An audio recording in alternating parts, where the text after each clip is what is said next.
So when I sent out the invitation for this, this seminar that we're doing today, one of my clients emailed me and said, "You want me to talk for 5 minutes?" I said, "Of course I want you to talk for 5 minutes."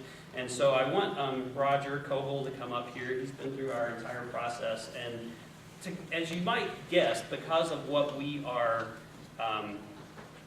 dealing with, that we really try to get to deep dive into the root cause of human nature and helping us to become our best self instead of the other. It does require bravery, humility, a lot of maturity, emotional maturity, to be able to go through this process. But to be able to take your company through this process, especially as well as Roger has done, truly takes level 5, Jim Collins, good to great, level 5 leadership. And Roger has done this like no man I've ever seen. You're the man I respect more than anyone in the world, and I'm totally serious. So, Roger Kobel, I'd love for you to just talk about your experience. Thanks, Alan. This is not coerced. Alan did not invite me to participate, but I will say that my company went through this. Mike Spence, one of my 15 mates, actually was one who reached out to Alan after hearing him on the Mandy O'Connell show. And I think they spent an afternoon together trying to figure out a way to get me to actually do this. So we actually scheduled some dates in November to do this, and that Sunday night I had to call and reschedule because my wife was in the emergency room with a broken leg, and I knew that that just wasn't going to work for me to be gone on Monday and Tuesday. But I will say this is part of this whole process. I think that was part of the plan, if you will, for me to be able to engage to the level that I did. Because Alan, if you happen to participate, he will help you discover what out-of-the-box behavior.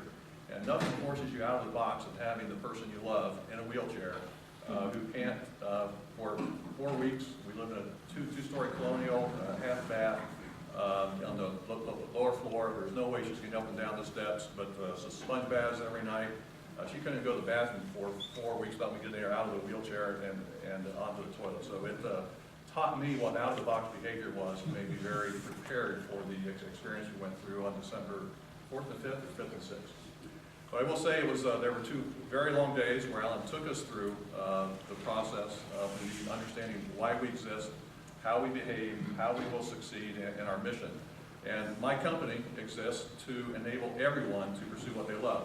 I will tell you that I don't love public speaking, but I want Alan to be able to pursue what he loves, so I'm here sharing this with you. And I will tell you that after 90 days of the process and actually doing the run in January, we're not perfect. And I think because I was speaking today, yesterday was a very testing day for me where if that brick wall were there, I'd be banging my head against it.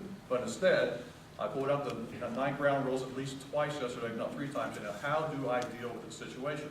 And it helps tremendously. It helps tremendously as far as the noise that I create in the company with the conflicting messages. So I will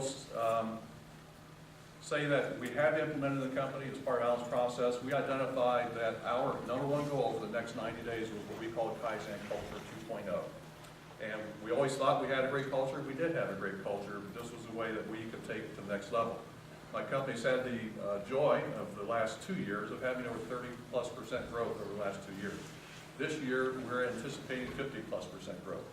And we anticipated this year was going to be very challenging because as you grow larger, I think even this whole process of me being down for at least 4 weeks, I found out that I could no longer be CEO, president, sales manager, account executive, and janitor. I needed to give up one of those roles, and that again comes back to us going through even what we love internally and helped us realign responsibilities in the company to do what we love, and even on our whole recruiting process. We don't hire somebody unless we're going to be enabling them to pursue what they love. People changing roles in the company. What is it that you really love to do? So it's had a very positive impact on us. We are not done yet. I started down the path saying when we identified the goal of KiZAN Culture 2.0, we take each of the 9 ground rules and we started asking our employees once a month how we are doing. As part of the rollout, we asked people to complete the initial survey. Of the 70 employees we have today, we had 28 people respond to that survey. After the initial rollout, we did the survey again, we had 58 participants. On the initial survey, we had scores between 3 and 4, 1 being we really suck at it, 10 you're outstanding. And our average score is about 3 to 4 in all each of the 9 ground rules. After the initial rollout, 30 days later, we did the survey, we actually jumped up into the 7s already. And we said we weren't going to stop until we got to 8s, an average score of 8. We just completed the survey last Monday, and we are actually 8.01 today, as far as us abiding by and following the 9 ground rules. But we're not done. Particularly as I look at some of the results, I mean, we have 60 to 70% of the employees think we're between an 8, 9, or 10 in every one. There's 20 to 30% in the middle. There's 1 or 2 who think we really suck, but at least one of them is being very following 9 ground rules, directly confronting us in those areas.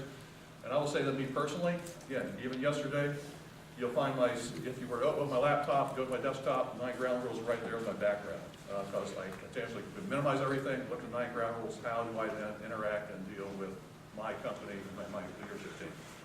Results, I have a very cohesive leadership team. We want each other to succeed. We directly confront one another.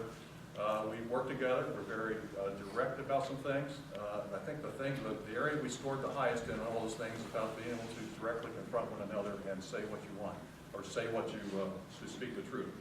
We're very good about directly confronting one another right now and speaking the truth. So those are the two areas where we're the highest.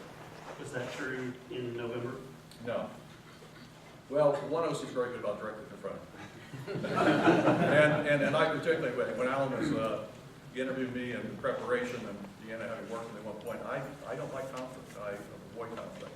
But now I have a framework for doing so, and I'm able to directly confront also. And I will say that that first day after the training, a situation occurred, and I tell people that when I come frustrated, that to me is the indicator. I need to pull up the 9 ground rules and figure out how I can deal with that situation. It was a Saturday morning, something I expected to be done actually having had occurred on Friday didn't occur, and my immediate reaction in what 1.0, as we refer to it, there were 2 or 3 people I would have called, got rather angry with, frustrated, created a lot of noise. And after churning for about 45 minutes, I one point even crafted. I said, well, I'm going to contact Robert, no, I'm going to contact Mike. No, Alan knows how to handle this. I finally said, no, it's right here how to handle it. Picked up the phone, called the person, and said, hey, I just want to understand why this didn't occur. And you know, it was not an issue. The issue has been resolved. It was happening on Monday. There was a real reason for it. I assumed good motives. In Roger 1.0, I would have had a very frustrating high blood pressure weekend. My frustration level and blood pressure went from here down to here immediately. So I can't say enough about the 9 ground rules. We are not done, even though we have an average score of 8.01. It will be a lifelong journey for my company, actually abiding by the 9 ground rules. But we now know our purpose, we know our core values and how we will behave, and we have defined how we think we will succeed, and that's where our current challenge is, particularly on the second one of those. That will help us to not blame the person, but the process. Alan, my apologies for rambling. Anything you want me to confirm or say again? Great. Thank you. Thank you. Thanks for